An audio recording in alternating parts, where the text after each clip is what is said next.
Bienvenidos y bienvenidas a su programa Monseñor Romero y la misión del Evangelio. Un programa que lleva dos objetivos: conocer a Monseñor Romero y estudiar la Sagrada Escritura con un juicio crítico desde la teología de la liberación. Cada día tendremos un encuentro con Monseñor Romero y con el Dios de Jesús.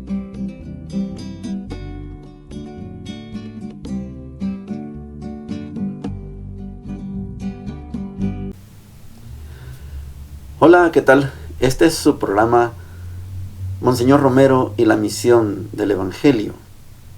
Estamos en el viernes 29 de noviembre. Mañana es el último día del mes y el último día del tiempo ordinario y el último día del año litúrgico. Se nos acaba todo el estudio correlativo que hemos traído por 34 semanas del tiempo ordinario y comenzamos el domingo Adviento. Así, no tiempo de Adviento, Adviento. En la primera parte, Monseñor nos va a dar una excelente descripción de lo que pasa al interior de la conferencia episcopal. Tiene como contexto el aniversario número 3 del asesinato del padre Rutilio Grande. Los obispos se reúnen en Ayagualo. Ayagualo es un lugar aquí bajando al puerto. Es una casa de retiros de los salesianos. Y Monseñor tenía muchas esperanzas de que la intervención de Roma en el problema de división del episcopado, de los obispos, él tenía la confianza de que iba a salir algo bueno, y no fue así. La reunión se aprovechó para atacar a Monseñor Romero y él va a describir algunos aspectos positivos, muy pocos, negativos, muchos, y lo lamenta porque los compromisos que se adquieren, todo recae sobre Monseñor Romero. No debe hacer esto, no debe hacer esto, y cuando haga, lo va a hacer así. Es lamentable, pero esta es la realidad. Y en el diario de Monseñor Romero estamos a 8 días, ya solo 7 días más, y terminamos el diario de Monseñor Romero, y 12 días más y nos lo van a matar. Pero en este programa vamos a dar un cambio, presentando ya una temática.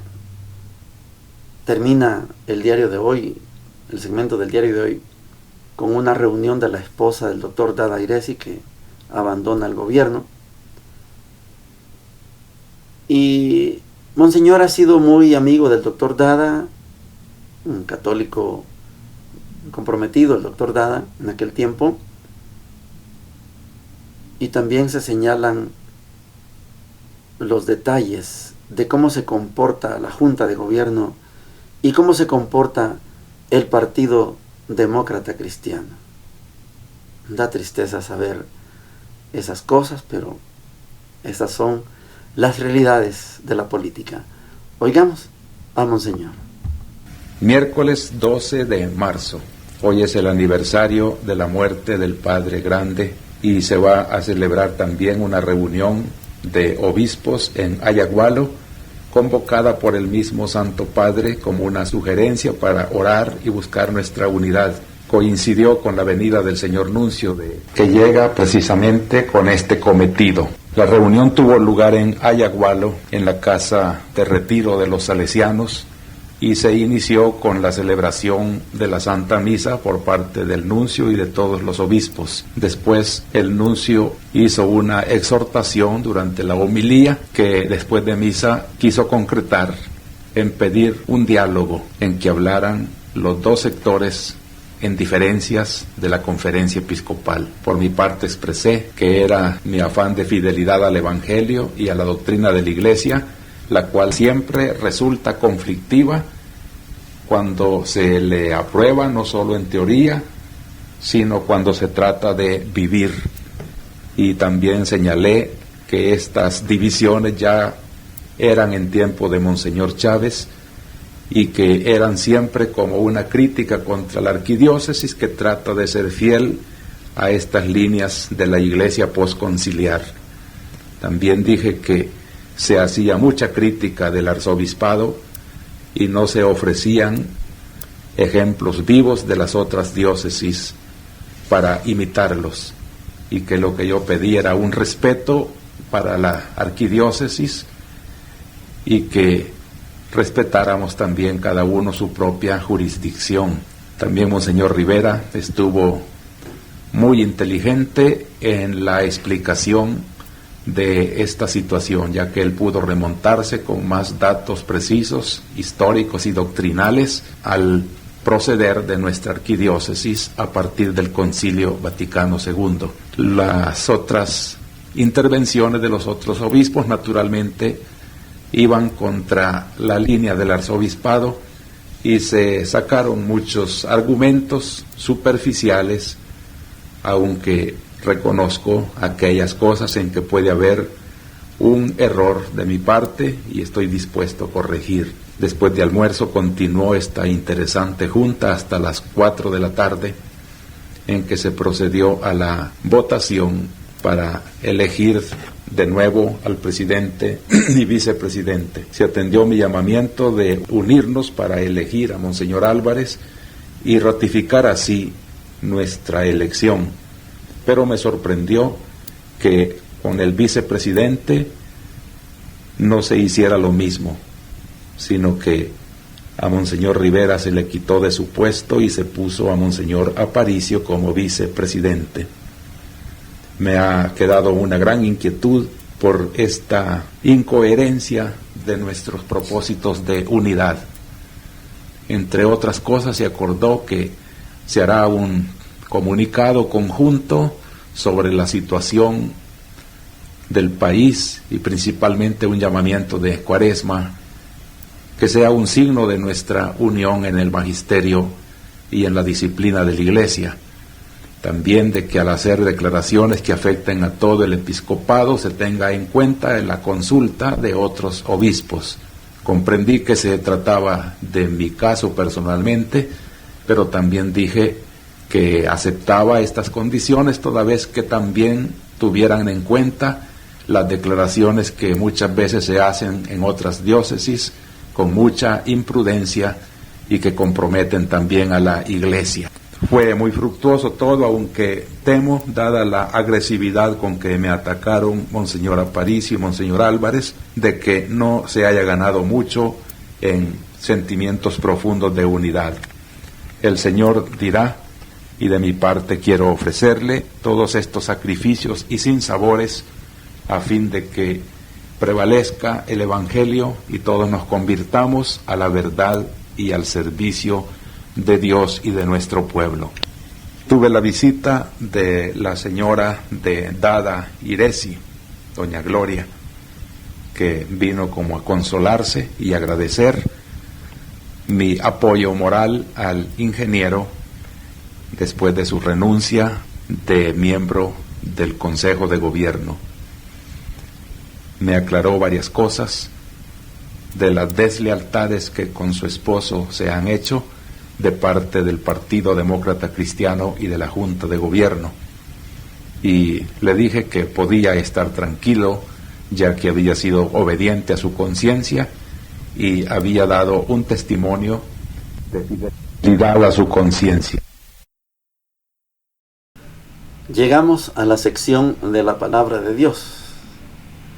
Palabra de Dios que tiene como marco ya el penúltimo día del tiempo ordinario. El Apocalipsis se termina el día de mañana y el Evangelio de Lucas, como orden correlativo, también termina el día de mañana. Sin embargo, por el Adviento, Lucas, Mateo, Marcos, Juan, siempre son retomados en algunas lecturas ya de manera temática. Esto lo vamos a explicar a partir del domingo. El Apocalipsis está en el capítulo 20, solo son 22 capítulos, ya estamos cerca del epílogo, ya se acaba.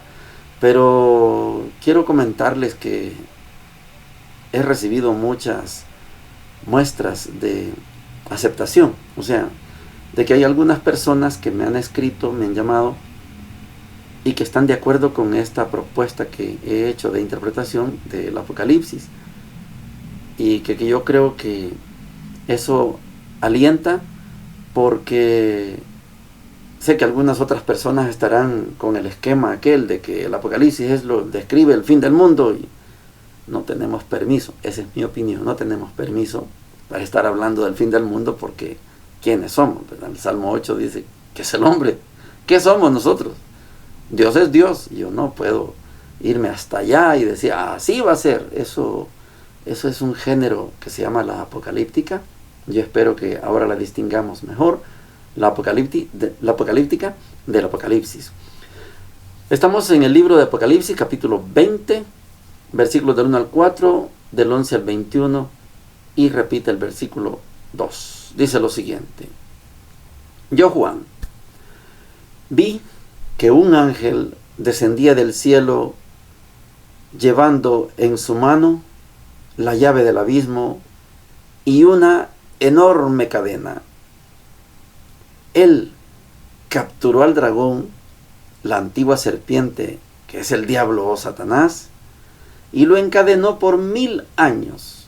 Después lo arrojó al abismo, lo cerró con llave y lo selló para que el dragón no pudiera seducir a los pueblos paganos hasta que se cumplieran los 1000 años. Transcurridos esos 1000 años, será soltado por un breve tiempo. Entonces vi unos tronos, y los que se sentaron en ellos recibieron autoridad para juzgar. También vi las almas de los que habían sido decapitados a causa del testimonio de Jesús y de la palabra de Dios, y a todos los que no habían adorado a la bestia, ni a su imagen, ni habían recibido su marca en la frente o en la mano. Ellos revivieron y reinaron con Cristo durante 1000 años. Después vi un gran trono blanco, y al que estaba sentado en él. Ante su presencia, el cielo y la tierra desaparecieron sin dejar rastros, y vi a los que habían muerto, grandes y pequeños, de pie delante del trono. Fueron abiertos los libros, y también fue abierto el libro de la vida. Y los que habían muerto fueron juzgados de acuerdo con el contenido de los libros, cada uno según sus obras. El mar devolvió a los muertos que guardaba. La muerte y el abismo hicieron lo mismo, y cada uno fue juzgado según sus obras. Entonces la muerte y el abismo fueron arrojados al estanque de fuego, que es la segunda muerte, y los que no estaban escritos en el libro de la vida fueron arrojados al estanque de fuego. Después vi un cielo nuevo y una tierra nueva, porque el primer cielo y la primera tierra desaparecieron, y el mar ya no existe más. Vi la ciudad santa, la nueva Jerusalén, que descendía del cielo y venía de Dios, embellecida como una novia preparada para recibir a su esposo. Palabra de Dios. Te alabamos, Señor. Les decía que me gusta cuando estudiamos el Apocalipsis de esta manera, comparado con subir una montaña. ¡Qué alta esa montaña! ¡Qué alta! Pero después empieza una bajadita. Cuesta llegar a la cúspide, sí. Se cansan. Hay gente que no alcanza a llegar, de verdad. Póngase el ejemplo cuando vamos a algún volcán. El volcán de Izalco, por ejemplo. El volcán Santana y Lomatepec. Los que han escalado volcanes como el de Agua en Guatemala, el Santa María y otros. No es fácil llegar. No es fácil. Pero cuando se está en la cúspide, se siente una satisfacción, y de ahí empezamos a descender. El Apocalipsis está en esta fase del descenso. El gran dragón, la gran bestia, está encadenada y es arrojada al abismo. Aquí hay una figura que los testigos de Jehová se meten mucho en eso, el tema del milenio. O sea, si el Apocalipsis describiera el futuro, entonces toda la lucha de Jesús fue por 1000 años. Pero no ese es el sentido. La palabra milenio contrarrestada por la palabra eternidad, el milenio queda humillado. Yo no me conformo con 1000 años, yo quiero la eternidad. Pero había que poner una cifra. ¿Cuánto dura un imperio? El imperio romano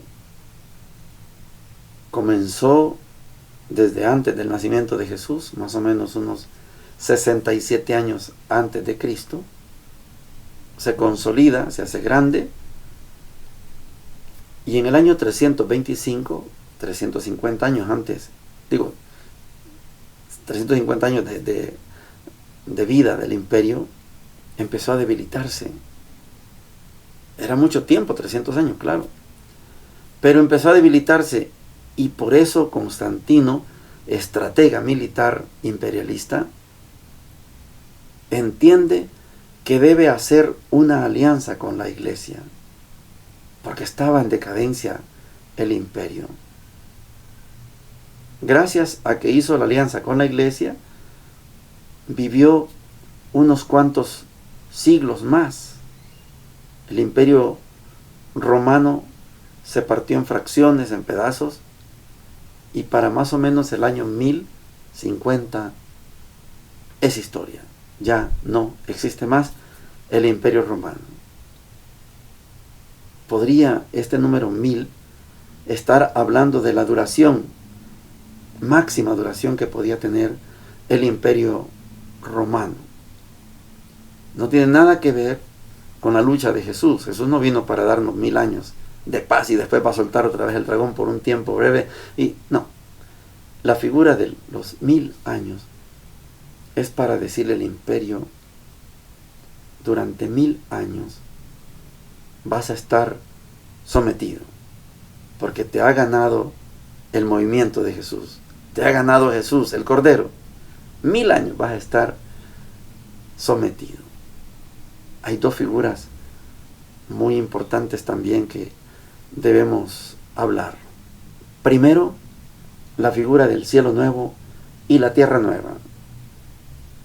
Ya no hay mar, ya no hay abismos, ¿no? Hay un lago de fuego, sí, pero surge una tierra nueva y un cielo nuevo.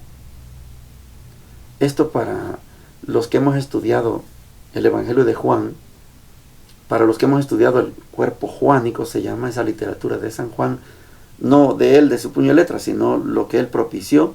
Él propició una escuela, y lo que escribieron los que conocieron a Juan son cristianos de segunda y de tercera generación. La primera generación son los 12, la segunda son los que conocieron a los 12, y la tercera son los que conocieron a los que conocieron a los 12. Bueno, la segunda y tercera generación escribió lo que escucharon de Juan. Juan tiene una dinámica de un arriba y un abajo, de un allá y un acá, de un este lado y el otro lado. Son los antagonismos propios del Evangelio de Juan. Por eso se habla de un cielo nuevo y una tierra nueva. Al hablar de cielo nuevo y tierra nueva, estamos hablando de tierra vieja, cielo viejo, porque viene un cielo nuevo y una tierra nueva. Es que hay una creación. ¿Desde cuántos millones de años existe la creación? Puede ser creación con evolución, eso que lo discutan los científicos, pero hay una tierra y hay un cielo desde la creación. Entonces Juan está proponiendo aquí un esquema, igual que en el Evangelio, de una nueva creación. Nicodemo le dice: tienes que nacer de nuevo, porque nací, sí, pero eso no sirve, ese nacimiento, tenés que nacer de nuevo. Cielo nuevo tierra nueva. Hay que hacer de nuevo todas las cosas. Hay que vivir una nueva creación. La primera figura. La otra figura es la Jerusalén celestial. Bella, adornada, sí. Es que Jerusalén, la original, esa, fue un fracaso. Y necesitamos una nueva Jerusalén, una Jerusalén celestial. En esa Jerusalén celestial caben no solamente los judíos. En esa Jerusalén celestial cabemos todos y todas. Bellísima, adornada, como cuando va a encontrarse con su esposo. ¡Qué emoción! Esas dos figuras son importantes tenerlas presentes porque el Apocalipsis está diciendo hay una nueva creación y por lo tanto tiene que haber una nueva Jerusalén y esa Jerusalén es celestial. Vivimos de esa Jerusalén, vivimos buscando esa Jerusalén celestial. No la Jerusalén que tienen acaparado los judíos, que ahora ni los judíos sino los musulmanes. Bueno, esa Jerusalén vieja ya no tiene sentido. Ahora viene la nueva Jerusalén. Y en esa nueva Jerusalén cabemos todos y todas. Pablo Richard nos hablaba de una de las consignas del ejército zapatista que en el 94 se alzó en armas, etc. Y decían que uno de los lemas, decía Pablo Richard, uno de los lemas de los zapatistas es o hay para todos o hay patadas. O sea, la nueva Jerusalén es para todos y todas. No para unos, los circuncisos, los israelitas. No, es para todos y para todas. Ya el Evangelio de Lucas está finalizando en su fase y nos deja las enseñanzas, lógicamente, que vamos a tener también para el Adviento. Lucas como evangelio que es particular, radical, exigente, fuerte. Mire lo que nos dice el día de hoy. Lucas 21, del 29 al 33, dice lo siguiente. Jesús hizo a sus discípulos esta comparación. Miren lo que sucede con la higuera o con cualquier otro árbol. Cuando comienza a echar brotes, ustedes se dan cuenta de que se acerca el verano. Así también, cuando vean que sucedan todas estas cosas, sepan que el reino de Dios está cerca.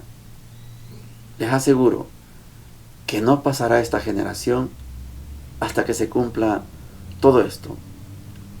El cielo y la tierra pasarán, pero mis palabras no pasarán. Palabra del Señor, gloria y honor a ti, Señor Jesús. Lástima que Lucas no fue el que escribió el Apocalipsis. Lástima. Quizá Lucas hubiera sido más tajante, más duro que Juan, el equipo de Juan que escribieron el Apocalipsis. Cuando Jesús dice, les aseguro, que cuando vean todo esto, cuando suceda todo esto, es porque está cerca el reino de Dios. Y esta figura del reino de Dios en Juan es muy poco tocada, muy poco tratada. Marcos sí, Mateo sí, Lucas sí. El reino de Dios está cerca, se acerca. Así comienza la predicación de Juan Bautista. Así comienza el Evangelio, comienzo de la buena nueva de Jesús, Hijo de Dios, anunciando el reino de Dios. El reino de Dios se parece a, estos son los sinópticos. Lástima que Lucas no escribió el Apocalipsis, pero escribió los Hechos de los Apóstoles en un solo libro con el Evangelio de Lucas. Así como sucede con la higuera y con cualquier otro árbol, ustedes miran cómo hay brotes y dicen se acerca el verano. Y los árboles botan las hojas porque viene el verano. También ustedes, cuando vean que pasan todas estas cosas, sepan que el reino de Dios está cerca. Vamos a dedicarnos a este pedacito del reino de Dios. Está cerca. Cuando en los evangelios sinópticos se reconoce que el reino de Dios ya llegó, ya está en medio de ustedes, es porque cada discípulo, cada apóstol de Jesús es miembro, es miembra de ese reino de Dios. Todos y todas quienes aceptamos el desafío de Jesús, nos constituimos en ciudadanos de ese reino de Dios. El reino de Dios es que usted, según Mateo, viva la nueva ley, la ley del nuevo Moisés. Según Marcos, ser del reino de Dios es reconocer que Jesús es el Hijo de Dios. Y en Lucas, ser parte integrante del reino de Dios es pertenecer a la comunidad de los cristianos y cristianas. El reino de Dios está cerca. Cuando todo esto suceda, dense cuenta que el reino de Dios está cerca. Y más aún, el reino de Dios ya está en medio de usted. Esta es la primera parte. La segunda, esto es fuerte y es un tema que queda abierto. Les aseguro que no pasará esta generación hasta que se cumpla todo esto. El cielo y la tierra pasarán, pero mis palabras no pasarán. El cielo viejo, la tierra vieja, según el Apocalipsis, ya pasaron. Están en el fuego, están en el horno. Pero la nueva Jerusalén está adornada, bellísima. Da gusto estar en la nueva Jerusalén, la Jerusalén celestial. Cuando Lucas escribió, les aseguro que no pasará esta generación. La generación significa las personas que entraron en contacto directo con Jesús. Posiblemente Pedro pudo haber tenido, cuando se encontró con Jesús, unos 40 años, 35. Jesús tenía aproximadamente 30. Pero esa generación significa cuando Pedro murió, años 64, 66, 67, según los historiadores, se acabó la generación de Pedro. Y va a comenzar una nueva generación. No, yo les estoy hablando de esta generación. Les aseguro que esta generación, les aseguro que ustedes, los 12, les aseguro que ustedes, los que están alrededor de los 12, las mujeres, todo el movimiento de ustedes, van a ver todo esto. Ya en la realidad, Pedro y Pablo no lograron ver la destrucción de Jerusalén. No quedó piedra sobre piedra. Hasta el arado pasaba el Imperio Romano. Aquí nadie hace una champa. Y Pedro y Pablo, Esteban, Santiago, no lograron ver todo esto. Pero fueron unas palabras completamente visionarias de que debían mantenerse firmes en la búsqueda, en la construcción, en la consolidación del reino de Dios. Y esto le dio esperanza a los primeros cristianos. Muerta la primera generación, lo que el Evangelio dice, esta generación, muerta esa generación, vino otra generación, los que conocieron a los de la primera generación. Y después murieron estos de la segunda, y vino una tercera, y vamos por más de 1000 generaciones quizá. Pero todos nos vamos transmitiendo el deseo de pertenecer a ese reino de Dios. El cielo y la tierra pasarán, pero mis palabras no pasarán. De generación en generación hemos ido transmitiéndonos las enseñanzas bíblicas, las enseñanzas proféticas de Jesús, y estamos formando parte de esa comunidad que dice Lucas. Estamos tratando de cumplir la nueva ley que dice Mateo, del nuevo Moisés, y estamos reconociendo que Jesús verdaderamente es el Hijo de Dios.